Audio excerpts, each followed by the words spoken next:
Good afternoon, everybody. Thank you so much. I'm sorry we're a couple of minutes late, but thank you so much for joining us here today on behalf of the Atlantic Council and our Global Business and Economics Center. I'd like to welcome you in conjunction with our co-hosts, Thomson Reuters, to the Power of Transparency series discussion that we're holding here at the Council. This is the third in our series. Some of you have probably already noticed that I'm not Andrea Montanino, Director of the Global Business and Economics Center. He is unfortunately away, and Marcel, he sends his regrets that he was unable to join us today, but I am selfishly very pleased that it means that I get to introduce my friend Marcel. My name is Daniel Chu. I'm the Deputy Director of the Brent Scowcroft Center on International Security here at the Atlantic Council, and I had the great privilege and pleasure to work with Marcel in the Pentagon for about 5 or 6 years through a number of different capacities. So I'm very pleased to welcome him here as the Honorable Marcel Lettre, Undersecretary for Intelligence at the U.S. Department of Defense. I'm here to talk to us about the role of transparency in strengthening defense intelligence. As you all know, transparency and intelligence are not always two words that you put together right away. But we also know that transparency is a really fundamental element of a sustainable rules-based global economic and international system. Even according to the Department of Defense, transparency promotes accountability and provides information for citizens about what their government is doing, and is therefore a guiding principle for the Department of Defense. So obviously the key is to find the right balance in this case. So as a third speaker in the Power of Transparency series, Marcel's going to talk to us about transforming U.S. intelligence in a post-9/11 age of transparency, and will talk to us a little bit about some of the issues, the challenges, and the opportunities of operating in a globalized information system and finding that right balance between transparency and effective intelligence. Moderating the discussion and asking some questions as we go along is Mr. John Walcott, who is the Foreign Affairs and National Security Editor at Reuters News, and I think has joined us here before for these sessions. So thank you for coming back, John. We appreciate having you here. And those of you who would like to add to the transparency of this session through social media or any other kind of online communications, please consider using our hashtag, #ACTransparency, when you do so. Before we move on, I just want to thank our co-hosts and extend a warm welcome to Thomson Reuters, who's joining us here today in hosting this series. Not only are they co-hosts of today's event, but are also long-standing members of our Atlantic Council family, very close partners, and to much of the work that we do here at the Atlantic Council. So we thank you for joining us here and for your close partnership with us. A special welcome to Kate Friedrich, without whom I understand, without her persistence and hard work, I understand we never would quite get to these events. So thank you so much, Kate. And also a special thank you to Tim Murphy, who joins us here today. Tim is the president for Thomson Reuters Special Services and was previously the deputy director of the FBI until his retirement in 2011. And I believe, Tim, to you go the honors of introducing Marcel to the audience today. Please. Good afternoon. Thanks, Dan. Look, it's a pleasure for me to take some time out to come over here, to kick off the Atlantic Council third event in the Power of Transparency series. And today, and although up on the Hill, if you're watching the Hill hearings, that Marcel Lettre, his name is massacred by Senator McCain and everybody else up there, but we'll try to get it right today for you. I believe we'll have a great discussion to have someone of your stature and your experience. And when I go through a little bit of background of Marcel and of our moderator, very impressive backgrounds on both of them. So hopefully it'll be a great and lively discussion and be able to ask some good questions. But at Thomson Reuters, the reason we're involved in this, we have Thomson Reuters and we have Thomson Reuters Special Services, which I'm president of. And in both organizations, our Thomson Reuters Special Services work mainly in the national security arena. And we do, as a mission-based company, deeply care about the intelligence community and all the resources we can apply and the tools we provide to help security, to secure this country as well as some of our partners around the world. We often delve into topics such as public-private partnerships, global information sharing, value of information to the intelligence community, and Thomson Reuters and Thomson Reuters Special Services are proud to be on the ground floor of discussions like these when we talk about transparency. We often partner with law enforcement, the intelligence community, and the private sector companies to expose fraud, crime, illicit activity, and also to protect the public and also to protect a number of our government employees that are working on delicate operations. Government agencies and companies rely on us to provide the intelligence and the tools they need to make informed decisions on risk and opportunity that they're looking to exploit. Whether it's identifying money laundering risk at financial institutions, mitigating insider threat risk, or using public records to track down fraud, corruption, and other criminal activity, Thomson Reuters and Thomson Reuters Special Services share the intelligence, the technology, and we have human expertise with cleared SMEs needed to find trusted answers and to provide solutions to our government clients. Our discussion today will touch on many of these important issues. So at this time, I'd like to acknowledge and give a little more background on our moderator today, John Walcott, who I just learned. He can talk to you about it afterwards. There's a movie being made about him and some of his peers in a major event in the history of this country. There's quite a list of stars portraying him and some others. But he is the Foreign Affairs and National Security Editor at Reuters News. He's an accomplished veteran of international relations journalism. From 2011 to 2015, he was a team leader for the National Security and Foreign Affairs at Bloomberg. Prior to that, he was the Washington Bureau Chief for McClatchy. Previously, he was foreign editor and national editor of the U.S. News and World Report, the national correspondent for the Wall Street Journal, and the chief diplomatic correspondent for Newsweek. In 2008, he was the inaugural winner of the I.F. Stone Medal for Journalist Independence from the Nieman Foundation at Harvard University. He was also the recipient of the Edward M. Hood Award and Freedom of Press Award from the National Press Club. I know it's often uncomfortable to hear your guys' background and words, but people need to know where you came from and what you've done. So before we get into the discussion and introducing again Marcel, I'd like to introduce him. So Marcel Letray was unanimously confirmed by the United States Senate as the 4th Undersecretary for Defense for Intelligence in December of 2015. And at the USDI, he's a busy individual. He's a principal intelligence advisor to the Secretary of Defense. He exercises authority, direction, and control on the behalf of Secretary of Defense over all the intelligence and security organizations within the Department of Defense, including National Security Agency, Defense Intelligence Agency, the National Geospatial Intelligence Agency, National Reconnaissance Office, the Defense Security Service, and the intelligence components of the combatant commands and military services. If that's not enough, across the defense intelligence components, he oversees the $18 billion military intelligence program, the defense portion of the $54 billion National Intelligence Program, also the intelligence interest within the Battle Space Awareness Portfolio, and oversees over 110,000 personnel. If that's not enough, he's dual-hatted as the Director of Defense Intelligence in the Office of the Director of National Intelligence, that's a mouthful, and reports to the DNI in this capacity. He's the department's principal interface with the CIA and other elements in the intelligence community, and he represents the Department on Intelligence and Sensitive Operations at the National Security Council. He previously held the position of Principal Deputy Undersecretary of Defense for Intelligence and served, and this is pretty special because he gets a global view of an operation for defense secretaries. He was Special Assistant to Defense Secretaries Hagel, Panetta, and Gates. I would like to thank you for your service and introduce to you all Undersecretary Marcel Letray.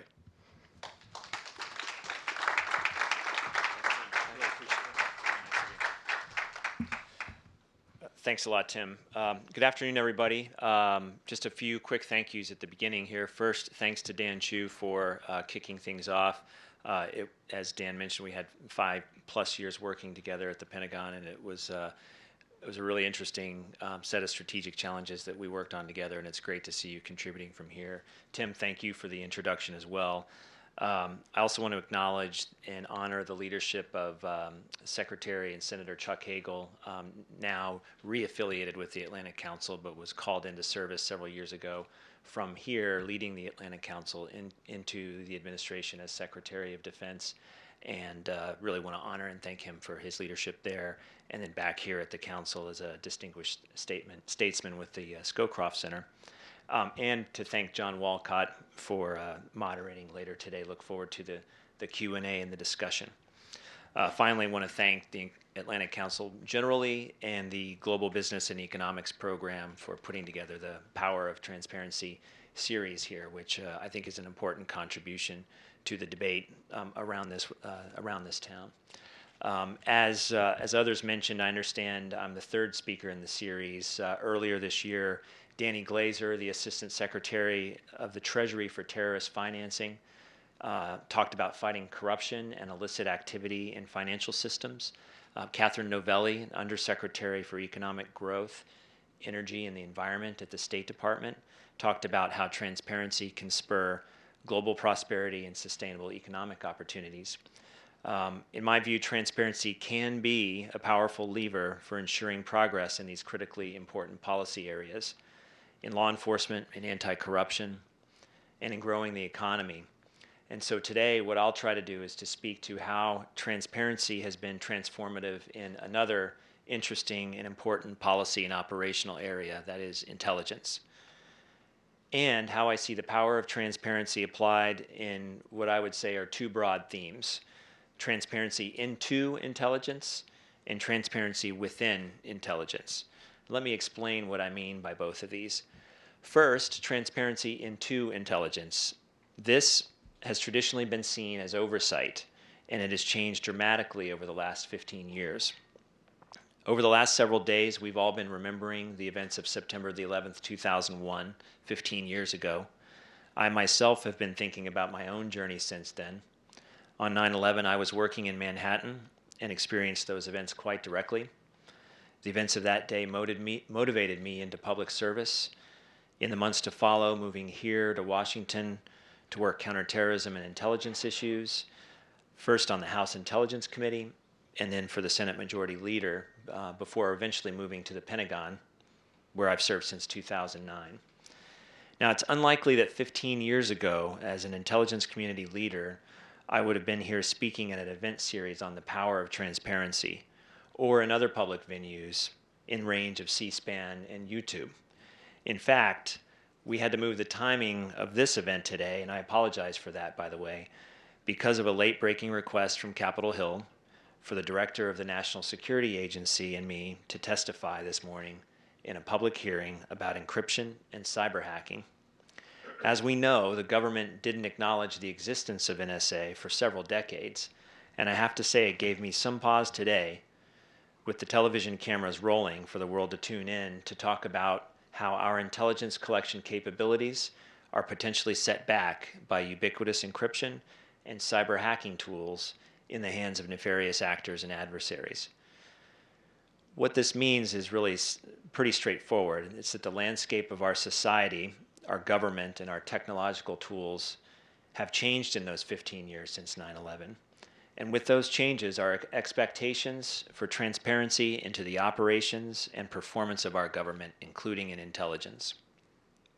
Over the last several years, really at the direction of the President and under the leadership of the Director of National Intelligence, Jim Clapper, the intelligence community has been taking steps to be both more proactive and more transparent as we work to help the American public understand what it is we do and why it is important to our national security and to the security of our friends and allies. And clearly, we can't talk about everything we do, or even most things we do, but we can talk about many things. As Director Clapper has put it, we have to be more transparent about the things we can talk about because the American public expects us to talk about how we're using the power of U.S. intelligence responsibly. Our desire and efforts to embrace transparency can be seen in a few recent examples. For one thing, the intelligence community now has a senior official with a whole team dedicated to transparency: the Civil Liberties Protection Officer and the Office of Civil Liberties, Privacy, and Transparency. The senior official who runs the office is Alex Joel. He's terrific, and he's dedicated to looking for ways to be more transparent to the public. This team created and published Intelligence Community Principles of Transparency to guide the intelligence community in releasing to the public more information about what it does, things that may sound like common sense now, but were new to intelligence, such as organize ourselves with resources, processes, and policies to provide appropriate transparency to enhance public understanding of the intelligence community, the IC. Protect information about intelligence sources, methods, and activities, but when we can, be proactive and clear in making information publicly available. These principles of transparency have emerged as a guidebook for many intelligence senior officials who previously only had guidebooks for operating in the shadows. We're also updating old policies to reflect technologies and privacy expectations of today. Last month, the Department of Defense, working with the Department of Justice, updated a policy on the conduct of intelligence activities that had last been published 34 years ago, when fax machines were state-of-the-art, not smartphones and Snapchat. This rulebook outlines the fundamentals for protecting U.S. persons information across military users, and according to Michael Mahar, the DoD Senior Intelligence Oversight Official, the procedures set out rules governing how DoD intelligence elements will conduct activities supporting their missions while safeguarding legal rights and protections guaranteed by the Constitution. We're declassifying and publishing intelligence documents. Over the past 3 years, more than 5,000 pages to help the public understand our operating framework. Documents from the 2012 Abbottabad raid, the so-called Bin Laden bookshelf. A few weeks ago, the CIA declassified and released 2,500 documents from the PDB, the President's Daily Intelligence Briefing, the most sensitive intelligence reports produced in government. From the Nixon-Ford tenure, these 28,000 pages of material are a rich treasure trove for historians, and more will come. In July, the U.S. government began providing summaries of information regarding U.S. counterterrorism strikes outside areas of active hostilities. Both the numbers of strikes taken by the U.S. government against terrorist targets outside of areas of active hostilities, 473 of these from 2009 to 2015, and the assessed number of combatant deaths and non-combatant deaths resulting from those strikes. The Department of Defense, where and when it can, now provides the public with information when we believe a dangerous actor has been removed from the battlefield in a military operation. Just yesterday, the Pentagon confirmed that a U.S. precision airstrike on August 30th against senior ISIL leader Abu Muhammad al-Adnani was successful, removing from the battlefield ISIL's chief propagandist, recruiter, and architect of external terrorist operations. This kind of information will continue to be provided. It is important to do so. All of these are examples of moving the intelligence community's activities into the light where we can to better inform the American public. And we need to continue this work because in doing so, we strongly believe that it builds public trust in the intelligence community. Now let me talk a little bit about the second theme of transparency that I mentioned at the beginning, transparency within intelligence. What I mean here is the power that has come over the last 15 years from all parts of the intelligence community working from the same picture, working together to protect the nation. More commonly, we have called this jointness or integration of our efforts. Let's go back to circa 9/11 and see where the intelligence community was at that point in time. As the 9/11 Commission and shortly thereafter the Iraq Weapons of Mass Destruction Commission observed, the IC was described as stovepiped, lacking unity of effort, and failing to connect the dots. These commissions also cited as deficiencies perceived failures of imagination, of policy, of capabilities and management, and a lack of competitive analysis. The 9/11 Commission report was delivered in July of 2004, and in December of that same year, the Intelligence Reform and Terrorism Prevention Act was signed into law. One of the key components of the bill was the establishment of the Director of National Intelligence to act as integrator and leader of the IC. It also formally established the National Counterterrorism Center to focus on transnational terrorism. At DoD, the position of Undersecretary of Defense for Intelligence had been formally established as the focal point for the integration of defense intelligence. Congressionally driven intelligence reforms and oversight were taking hold in the form of tools to drive integration, resources, money, people, priorities, acquisition, mission management, and operations.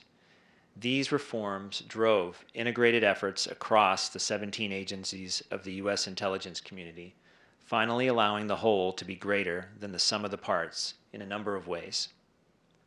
One way was the successful area of integration around the integration of intelligence and military operations, including unprecedented partnership between DoD's Special Operations and CIA's workforce, unprecedented integrated intelligence support to diplomacy, and much closer integration of efforts with allies and coalition partners. In recent months, I've had the occasion to visit some of our U.S. military and defense intelligence teams across nearly 20 countries on 5 continents to baseline our contributions: Afghanistan, Iraq and the Middle East, North Africa, across Europe's eastern flanks, the Asia Pacific, 2 trips into northeastern Syria to assess our counter-ISIL efforts there, another trip to fly with our United States Air Force conducting routine reconnaissance operations over the South China Seas, just as we've done for years in support of freedom of navigation and commerce, international norms, and the peace and stability of the Asia Pacific. A prime example of how intelligence and military power is being used in a methodical way to support diplomacy. Without question, one of the biggest takeaways of all of these visits was how central intelligence is to our day-to-day military operations. Now, more than any other time in our history, intelligence plays a critical role in informing our defense leaders to make sound decisions, and in our military commanders' ability to deter our adversaries, and should deterrence fail, enable us to defeat the enemy. Without robust intelligence capabilities to enable decision advantage, our ability to fight and win would be severely compromised. That's one impact today of transparency within intelligence. Intelligence agencies working more seamlessly than ever before to drive national security operations. Seeking transparency within intelligence, unified and integrated efforts, also means establishing new and novel public-private relationships to accomplish missions, like supporting humanitarian relief efforts and safety of maritime and air navigation through capitalizing on open-source data. At the National Geospatial Intelligence Agency, NGA, they call this succeeding in the open. Their director, Robert Cardillo, has ingrained it into the organization's culture, and it is paying huge dividends in mission success. NGA has used these inventive new approaches with openly available data to help the efforts to manage the control and containment of the Ebola outbreak in West Africa. By providing open data available to everyone on the World Wide Web, they informed healthcare workers with significant human geography data around the outbreaks, allowing healthcare workers to isolate those with the virus faster and thereby shorten the time between diagnosis and treatment. NGA has also been doing great work with a project called GeoInt Pathfinder in an initiative to gather geospatial intelligence data in the open from data sources that everyone can deal with every day. They've been very successful answering intelligence questions using only open source data, all while working from unclassified off-site facilities, something that frankly is unprecedented in the intelligence community. And just last week, NGA teamed up with the National Science Foundation, delivering to the White House for public release high-resolution 3D elevation maps of Alaska for the first-time effort. Succeeding in the open, transparency within intelligence, and our key partners to achieve new operational successes. Now, the other key area where integration has been so powerful in transforming intelligence is in integrated mission and enterprise management of the IC.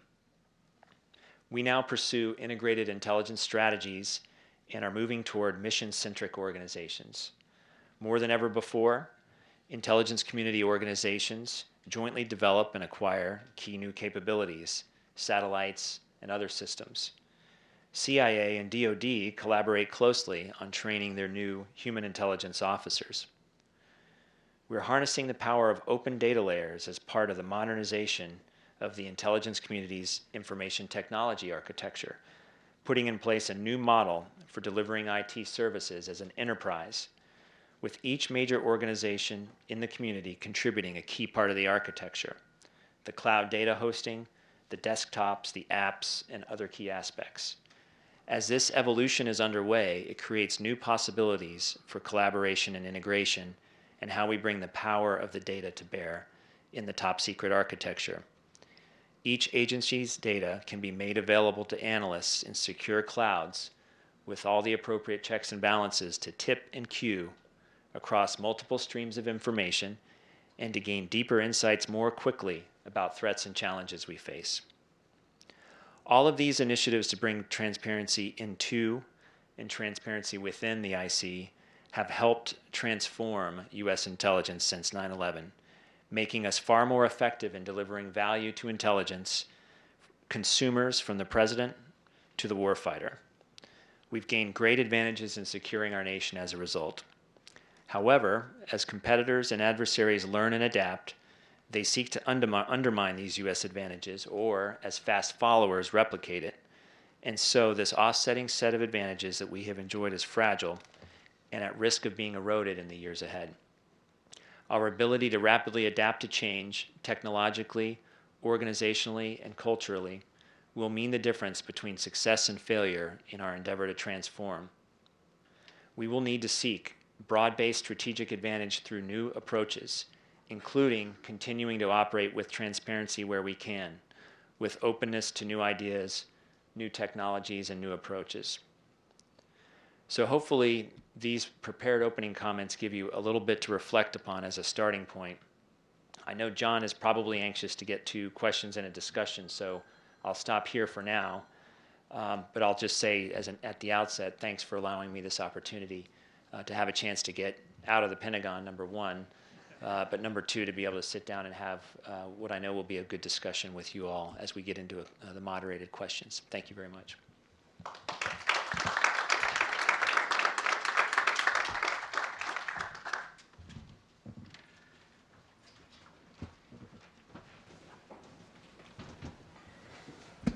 Well, thank you very much. John, thank you. It is odd to be here talking about the power of transparency and intelligence, but we'll make the best of it.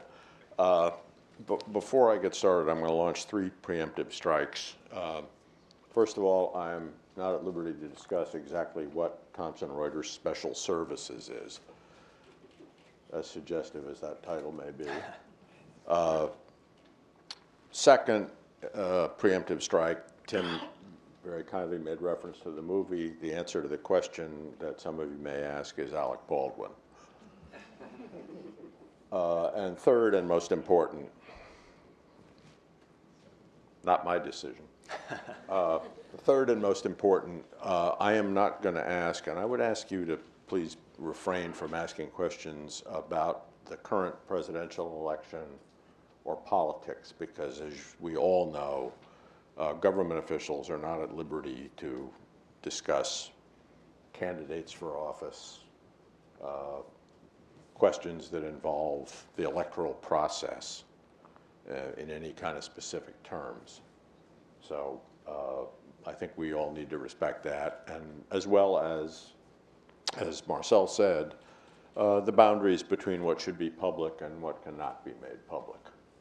And so I'm not going to try to lead him astray, at least not in public. In private, different matter. But let me start by asking you how you draw the line between transparency and secrecy. As you said, Director Clapper has laid out very clearly the principles of transparency, but how do you decide where and when to apply them? Rachel Brand, who's a member of the Privacy and Civil Liberties Oversight Board, wrote not too long ago, there must be some point at which transparency reaches its optimal point and is in balance with the necessary and appropriate level of secrecy. The hard question is where exactly to draw the line. Mm-hmm. So how do you think about that? Well, John, I didn't quote all of the principles of transparency that have been developed as part of this coherent effort of the last couple of years that Alex has led for Director Clapper. But those principles do seek to try to clarify where that optimal point is, and what I would say is that fundamentally it's about providing enough information to ensure that the public trust is solidly in place, to ensure that the confidence of the American people is solidly in place, that America's intelligence community is working for them, working to protect them from threats and challenges. Now, I equated a little bit transparency in my comments to oversight, and I do think it's important to kind of lay out that there are kind of layers of the onion in terms of oversight and transparency that apply in intelligence, just as they do in other parts of government, that are, when you add them all up, are essential pieces and parts allowing for that confidence of the American public to be put in place. There are things that need to be overseen, but are sensitive enough in terms of their revealing of intelligence sources and methods or other unique capabilities that America has built for itself, that they can't really be talked about in public. But we deserve, as Americans, as citizens, to know that someone is watching after those operations and asking the tough questions. And that's why we have developed now a very rich oversight regime between the legislative and the executive branches, and the two intelligence oversight committees, as well as the armed services and appropriations committees on the Hill. And by the way, some procedures for even when in a small number of cases the information is extremely sensitive and fragile, a small number of congressional leaders can at least be kept informed through what's called the Gang of Eight notification process. So that's one layer that allows for that oversight, and I'll call it transparency in some ways, even with the most sensitive data. But what I think we've learned over the last decade and a half is that that's necessary but not sufficient. And transparency where we can find it for the public, given the access to information that now is possible over the internet, the expectations that citizens now have of being able to see into their government, to kind of virtually walk the halls of their cabinet agencies, to see the data that cabinet agencies are able to acquire that can be useful for all sorts of different purposes for citizens. That expectation has grown over the last decade or two, and it's grown concomitantly in intelligence in order to kind of lead us at a place where we need to find ways to allow our citizens to virtually walk those halls where we can, and at least understand, at a minimum, the rules of the road that we've set out for ourselves, and have confidence in those rules and those frameworks for decision making. So a lot of the transparency work that has occurred tries to get at that optimal level, releasing to the public either historical information, no longer sensitive, but that can inform on how we do intelligence, what that intelligence methodology is, or more recent information that reassures, hopefully, the public that there are clear rules, guidelines, frameworks, and governance mechanisms in place for addressing intelligence. On a practical level, talk a little bit about the threat we now face from terrorism at home. I think we're seeing a shift among some organizations toward soft targets here and in Europe, among other places. You know, clearly, you want to be able to warn people if there's concern about a specific area. On the other hand, doing so risks revealing how you know what you know. So how do you protect the public by providing that information, but also solicit the public's participation in spotting potential threats without disclosing sources and methods? Mm-hmm. Well, this is an age-old dilemma for law enforcement and national security. And over the decades, what has essentially developed is a duty to warn, where when information is acquired by the government that clearly indicates individuals' lives are in jeopardy, there's a duty to warn of that risk. And as you pointed out, at the same time, having to think through what that does in terms of your ability to, either in a national security sense, protect the valuable sources and methods for that, or in the law enforcement sense, protect what ultimately is an objective, is taking perpetrators off the streets and being able to criminally prosecute where that makes sense to do so. It's gotten tougher over the years because of the speed and agility with which terrorist threat actors are able to operate. And that has just meant that we need to figure out how to adapt our operational approaches and our procedures along with that. It has put, therefore, a premium on what I mentioned in my prepared remarks, that integrated effort across organizations that for decades had, I'll call it, the luxury of being able to operate independently, but that luxury has been lost over the recent years. And the imperative for all 17 agencies of intelligence to be working seamlessly, to share information, to share threat information, and to coordinate on responding to it, and doing so along with key stakeholders across local and state governments and with international partners really is essential to getting it right now. Do you feel that we've solved the FBI intelligence community problem that plagued us prior to 9/11? Well, I think it's hard to say anything's ever solved. But I would say the improvements in the partnership between the FBI and domestic law enforcement and homeland security organizations on the one hand, and foreign intelligence and military partners on the other, the improvement over the last 15 years has been really tremendous and substantial. Institutions like the Bureau and CIA and other parts of the government now routinely collaborate in places like the National Counterterrorism Center to kind of pull all of their instruments and capabilities together. Routine borrowing or detailing of individual officers and agents back and forth. Routinely working on tough problems as a joint task force, either on tough problems overseas or here in the United States. And so, hard to say anything is ever solved, but a fundamentally different operating culture has emerged over the last 15 years that has gone a long way to wring out the friction that can exist in government with different agencies trying to work their missions. You alluded to this just a minute ago, and you've talked about the importance of sharing within our own intelligence community. What about the rules for sharing information with our foreign partners, which has become increasingly important as we face transnational threats like terrorism, and where, frankly, some other countries may have better sources than we do? Yeah.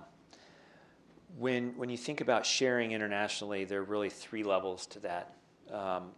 One is the most straightforward, which is sharing information with close allies and partners for mutual benefit and to conduct operations, arrests, or improve their understanding of the situation mutually. And there's a whole regime of rules that have been built up around how to do so that we are constantly looking to adapt. To give an example, as the counter-ISIL campaign has added coalition members, and as it's evolved from an initial focus on stabilizing Iraq and Syria and the terrain that ISIL has been holding in Syria, to a campaign that has to increasingly look at understanding and reacting and responding to and preventing external operations. It has put a premium on even tighter collaboration between the United States and a number of European partners, where the threat is acute and real, has been and will remain so from ISIL-related external plotting. And so we've worked very hard to kind of inventory the rules and the agreements around sharing information so that we can improve it even more in the counterterrorism context where it's so essential. There are two other kinds of sharing in the international context which are tougher. One is the constant pressure to, in more adversarial relationships, to use intelligence in support of a démarche of an activity that we may diplomatically disagree with. And the other is interest, which is always ever present, for revealing publicly evidence of nefarious actions that we may want to encourage nefarious actors to stop doing. A great example there was the discussion around the Malaysian airliner that was shot down over Ukraine, where the U.S. and other countries had strong indicators, strong data, I would even say evidence of the attribution of that. But it was difficult to find a way to share that information in a very public setting because some of it relied on intelligence as its basis. So those are tough questions that we wrestle with increasingly in such a data-rich, open source media environment. To take that down to a practical level, we're now looking at the possibility, depending on how things play out, of sharing intelligence with Russia on targeting in Syria. And I know that some of your colleagues are concerned about that for two reasons. One, disclosing the location of US-backed rebel groups. And two, the possibility that that could probably inadvertently, but reveal some of the sources and methods and the quality of our intelligence. How do you resolve a dilemma like that? There's obviously a political interest in continuing the cessation of hostilities, working toward a political settlement, ending the suffering.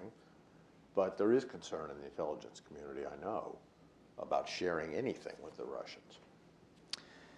In certain situations, many intelligence leaders have long used the mantra distrust but verify.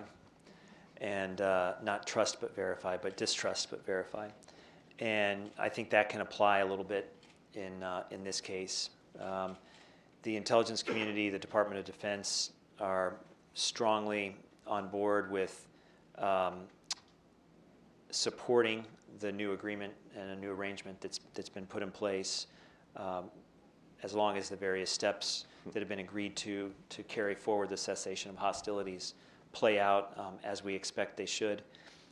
And we'll just have to work very hard at navigating through what will be a very complex information sharing environment. The goals of the diplomacy here are to, as I understand them, address what is now an acute humanitarian situation, focus more resources on countering ISIL, and continue to work to provide the conditions where a long-term political solution can start to bear fruit in Syria. And on the intelligence community and the military side, we will work very hard through this sharing arrangement, supporting the cessation of hostilities agreement with the Russians to make that work and make that successful and make that contribute to those three aims. But I assume that means there has to be some limit to what gets shared with an adversary, as you alluded to earlier. There have been already and will be clear kind of rules of the road put in place about what's shared and what's not and for what purposes. One of the things that the Secretary of Defense, Ash Carter, had expressed reservations about in the past is the differences in military operating styles that the U.S. and Russia have. We have That's one way to put it. highly attuned objective of limiting civilian casualties to zero wherever we can. And a lot of work goes into, for our intelligence professionals, ensuring that the intelligence contributions to that targeting process on the military side are pristine and robust and as detailed as possible to achieve that goal. It's not been clear to the U.S. military in the past that the Russian operating approach has that similar calibration, and so that's an example of the kinds of things we're going to have to work our way through. That was almost a State Department answer. It was so diplomatic. I'm going to ask one last question, then open it up. Have we become too reliant on technical and our technological capabilities? And I ask, in light of the difficulty that all intelligence officers know about of determining intent. We can see that the Russians are moving equipment into Crimea. We can see what the Chinese are doing on Scarborough Shoal. Technology can't tell us why they're doing those things. So are human capabilities, human intelligence capabilities, up to our needs? We're not too reliant on our technology capabilities, but we absolutely do need to be consciously building and investing in a range of capabilities for U.S. intelligence and frankly in the military, because we know we do have to operate in environments where technology won't provide the solution. And again, that's a lesson for intelligence, and it's a lesson for the U.S. military as well. You specifically pointed, John, to the importance of human intelligence. And I'd say there are several dimensions to that. One is the traditional focus on human intelligence collectors, case officers at the CIA and parts of the Defense Department. That capability is absolutely essential. It is hard to build and invest in a cadre of case officers who can do human intelligence collection. It takes years to build that cadre and to train and invest in those individuals. And that business is also changing a lot as technology trends change the way people operate around the world. In addition to that traditional case officer cadre, we always need to be investing more effectively in the U.S. in our regional expertise and our language and linguist capabilities, where we always seem to be deficient. We often find that we have lots of data coming in, lots of data to analyze, even in the publicly available and open source environment, but a real deficit in the deep regional expertise and language skills on hand to really be able to process and understand it. Okay, thank you. Let's open it up. Start over here on my right. Sure, and this kind of dovetails into the last question. Thank you. So this kind of dovetails into the last question that you asked. And so in terms of sources and programs within the defense community that you rely on in terms of technical integration and innovation, what does your office value the most? I mean, which programs do you find are the most valuable to you in terms of intelligence gathering and improving technology advancement? Mm-hmm. Well, I'd answer that in two ways. We have been, kind of the counterpoint to John's question just a moment ago, is we have valued tremendously over the last 10 to 20 years our technical intelligence collection capabilities, our geospatial intelligence, our signals intelligence collection. For the military and our operational needs, those have been very valuable. They'll continue to be so. However, we're at risk of those capabilities degrading over time for a variety of reasons. Secretary Carter and Deputy Secretary Bob Work have talked a lot about something called the third offset, which is their theme for thinking about innovation for the military. And by offset, they mean what is that set of capabilities and approaches that give us an offsetting advantage over our adversaries. Third offset, because our first offset was around nuclear deterrence in the 50s and 60s. Our second offset in the 70s, 80s, 90s, and really through to today has been around stealth and precision strike and global command and control, which has really been the secret sauce for the United States way of conducting military operations. So as we look at what is the third offset that we need to build, as our adversaries have started to understand our way of operating and adapt to it, we need to be thinking about innovation. Most of the, in my opinion, key things that will drive that third offset innovation for the military will come out of intelligence. It will be finding continued ways to make that technical intelligence continue to be relevant, and it will, by necessity, push us towards really trying to be on the leading edge of investment in artificial intelligence and human-machine teaming, and the utilization of autonomous systems and autonomy and data science and big data analytics to take what is a system that can now generate lots and lots of data, but is not calibrated to really be able to do everything that we can with that data because of the highly manual process and organizational culture that we work in. So I'm not sure if this gets precise at your question, but there are a range of technical capabilities that we have that need to be modernized. And part of that is by developing the next generation technologically. Part of it is around operating concepts and doing things differently. Gentleman over here.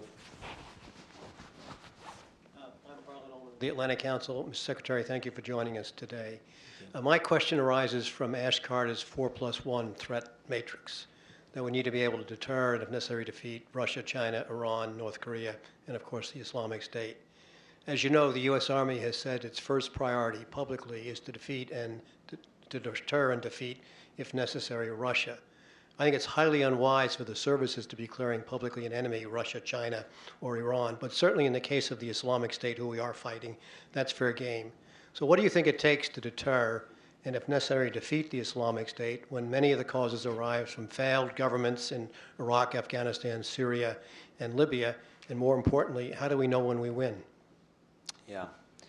So my answer will be unsatisfying on ultimate success for two reasons. One is I'm not sure I have an answer, and I think it'll be important as we go through the transition and administrations coming up, which is always an opportunity to really relook things from in a fundamental way, really reassess over the long run what are all the various tools that we can bring to bear to address the long-term challenge of countering terrorism generally, countering violent extremism, and the ISIL challenge specifically. The second reason is I can speak pretty comfortably to the military and intelligence aspects, but not as a policymaker. I don't have the ability to really speak to the diplomacy and so forth, which are also important tools in the campaign. In the near term, militarily and from a counterterrorism and intelligence standpoint, we have been and we will continue to make significant but incremental headway against ISIL. If you look just at Iraq and Syria, ISIL, the terrain that ISIL has controlled over the last couple of years has been shrinking. By one estimate, 30 to 40% less terrain controlled now as compared to at the high point. And that will continue. The U.S. working with Iraqi government, Iraqi security forces, and in Syria with Syrian Democratic Forces, which is a combination of Syrian Kurds and other local Arab partners who are motivated and capable, have been able to put pressure on and remove geographic space from ISIL-affiliated forces, pushing down to Shadadi, west to Manbij, ultimately putting pressure on Raqqa, which is kind of the capital of the caliphate there. And operations in Mosul eventually will have the same effect in putting pressure on ISIL there. So incrementally denying the terrain. Separate question, which we are wrestling with as to what to do in the hold and build phases that fight, and we can come back to that. The other two dimensions of the counter-ISIL campaign militarily and from a CT perspective are around its trans-regionalization and the external operations threat. In the trans-regional context, one of the most significant nodes, if you will, of concern for where ISIL has started to put roots has been in Libya. And efforts there are now underway, as you know, to support the government of national accord in Libya in conducting precision operations against a core presence of the ISIL leadership in the town of Sirte along the coast. And I've been monitoring the progress on that pretty closely, and looks promising that over time that ISIL presence there has the potential to be brought under control. And the challenge there will then be to continue to find ways to support and build the government of national accord, the UN-backed government there. And so that's an example of how we're tackling the trans-regional aspects of ISIL. The last piece is on external operations, which remains something we remain quite concerned about, the external operations challenge with ISIL, both from the U.S. homeland perspective, as well as with, in particular, threats to Western Europe. And it's in part a challenge of what I would call traditional centralized external operations plotters in Syria largely, thinking about how to plan and conduct operations from there. But it also has a dimension of inspiring through social media contacts lone actors who can be motivated to take action. And there has been a quite aggressive multilateral international counterterrorism effort applied against that. We as a coalition have been able to take quite a few terrorist threat actors off the streets through arrest or off the battlefield in the military sense. But that will remain something that we need to keep our eyes very closely focused on, because it is a continued challenge. Each of those dimensions has pieces of the puzzle that are clearly identifiable about what we can do to put pressure on. As you look further into the future about how to more fundamentally address, the solutions get a little bit more opaque. And again, I think as we go through as a nation the next 6 months, the transition in government, we will really need to keep those questions front and center about what the right approach will be over the long run. Over here.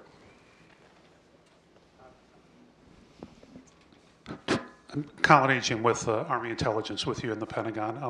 I want to ask you about the evil twin to transparency, and that's misinformation.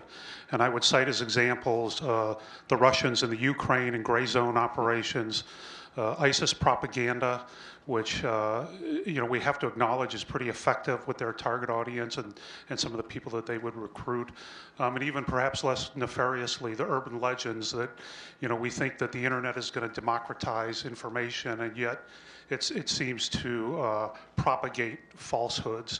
And even if we're honest, you mentioned the casualty figures for the drone strikes. As you're well aware, there was a lot of scrutiny of that, and figures that were all over the map that were different than the ones that we put out. So it's almost echoes of George Orwell in 1984, that the truth is a victim of war. And, so do we have an obligation in the IC to try to set the record straight? And where can people find truth that they can be confident in? Yeah.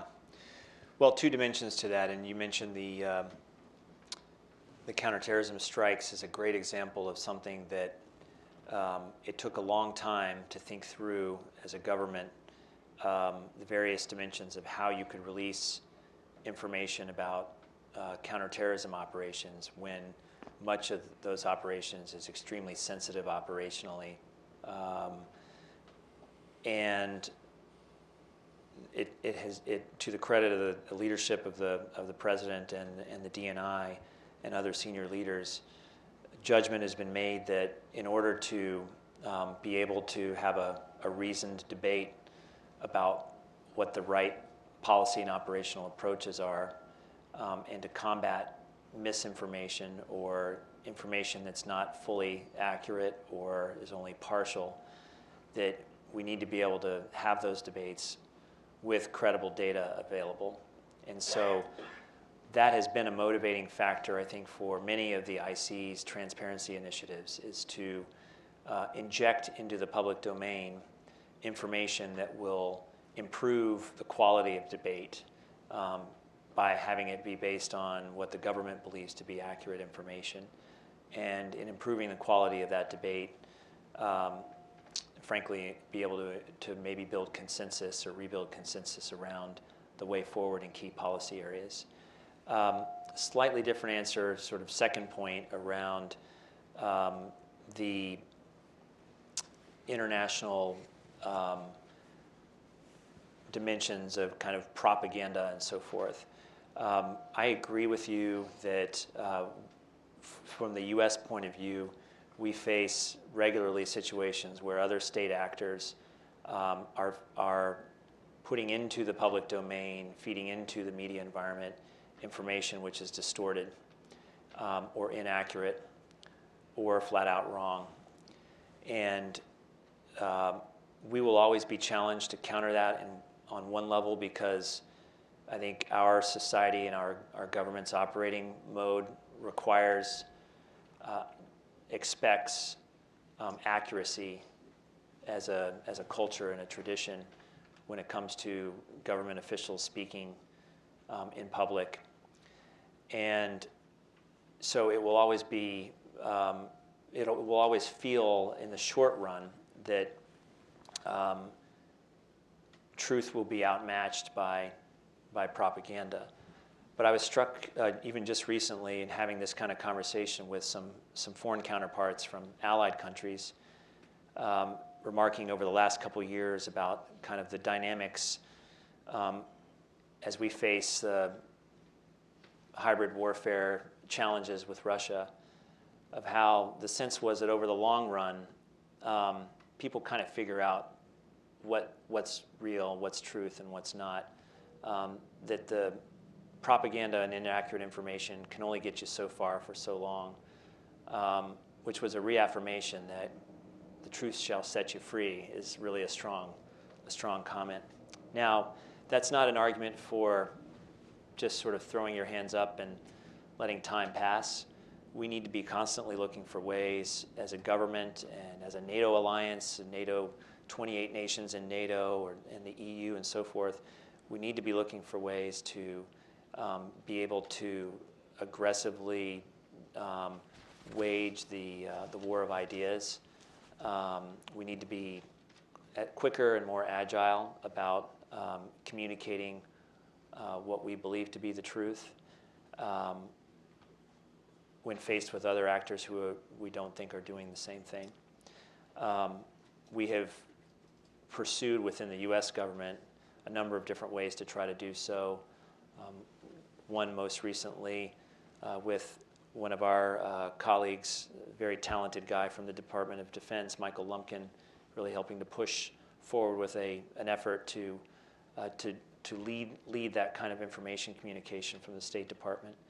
And we need to challenge ourselves to keep looking for ways to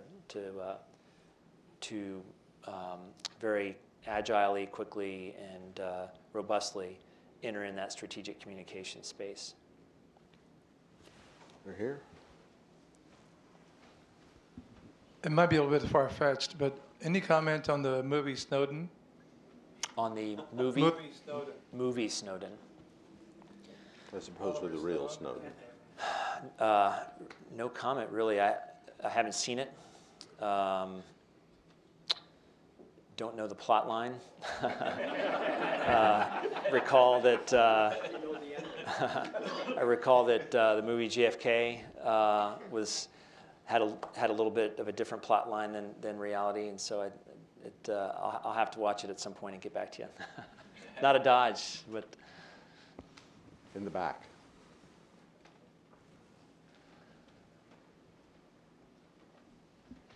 My name is Roger Cochetti. I've written a couple of textbooks on the history of the satellite industry and was struck by your comments about geospatial intelligence and the opening up of that. As I'm sure you know, and most people who follow this industry know, the technology in remote sensing satellites is dramatically changing, and we're approaching a period of time when very small, inexpensive picture-taking satellites will be flooding the planet, and anybody with a credit card and access to the internet will be able to get high-resolution photographs, probably in 3D, of any point on the Earth's surface in whichever spectrum they want. At some point, we're moving in that direction, and this kind of defies the history of intelligence satellites, which for the last 50 years have been highly, highly sensitive, highly classified, very expensive. So I'm wondering, as you look to the future, the next 10 years or so, when all of our adversaries and anybody with a credit card will be able to get what used to cost billions of dollars and only the most classified people were able to see it, how does this change our commitment to this? How does this change our investment in hardware? If I can buy it from a dozen different commercial companies, do I really need to own my own remote sensing or geospatial intelligence capability? So Yeah. just looking to the future. No, it's a great, there's a really rich discussion going on in this area right now. As you pointed out, a lot of changes are underway in the space industry, and overhead satellite architectures are likely to change a lot over the coming decade or two. You've kind of thrown out or sort of hypothesized about a whole host of different things that could happen, which are very exciting and show a lot of promise. Now, some of that may not actually come to fruition. There is always a question about how do you essentially run a satellite architecture that's commercially viable as a private sector enterprise.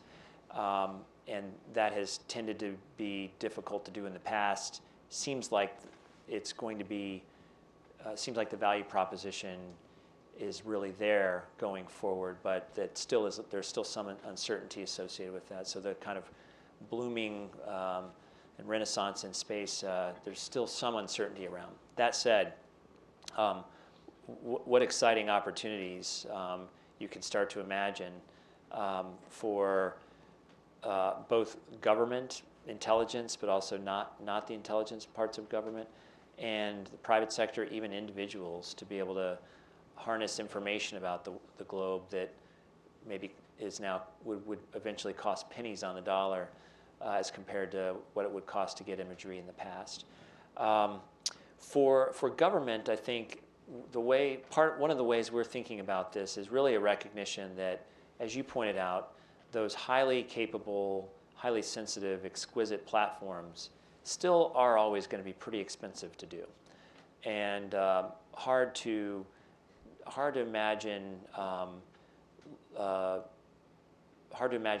commercial viability for doing a lot of those kind of platforms for purely commercial sense. And so there's a market anomaly, so to speak, that might still require the government might still see great utility in those platforms, and they may ultimately still be fairly expensive to build.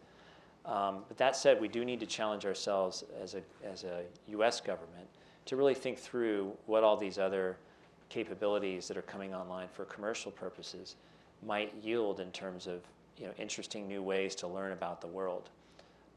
This gets back to a point I was making earlier, which is coupled with those potentially very large numbers of new satellites being added to space will by necessity be a need to figure out how to use data science, big data analytics, and automation to be able to understand and gain insight from what will be orders of magnitude more data coming from them.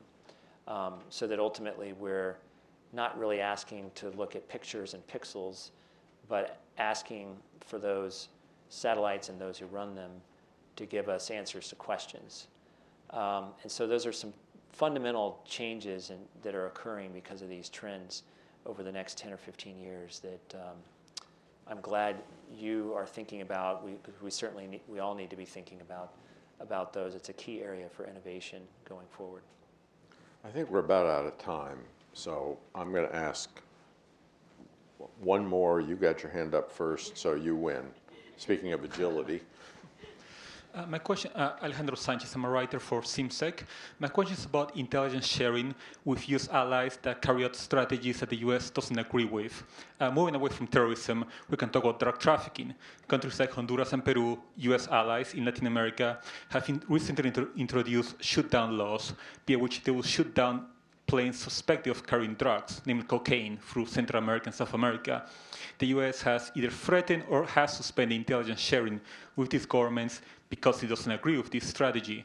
Do you think that this is the right decision? Is there some kind of middle ground that can be reached? So since we're all talking about US allies and we're all fighting for the same, for the same goal, which is to defeat drug trafficking. Mm-hmm. Thank you.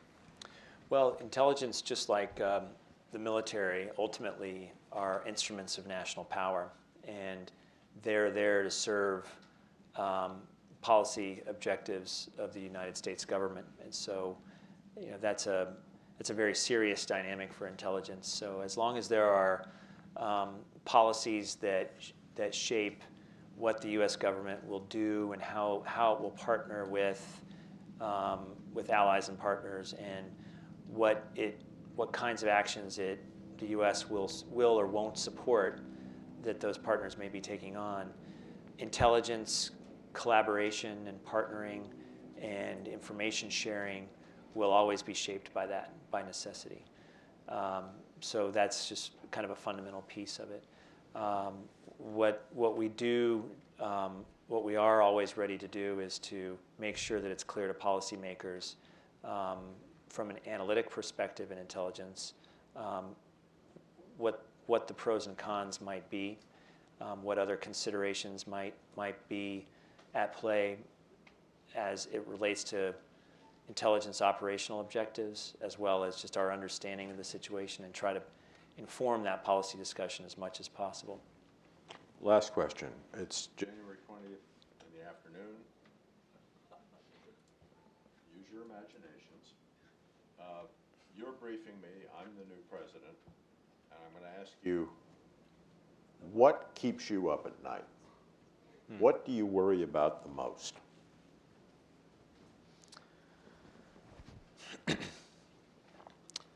The thing that worries me the most is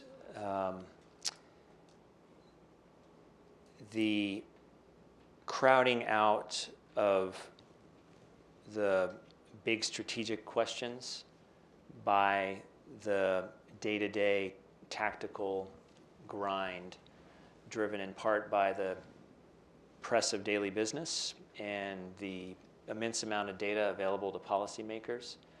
And what I think is such an interesting dynamic is how, just speaking for myself, when one enters government, you have often built up a reservoir of intellectual capital thinking through the big strategic questions, and looking forward to doing more of that.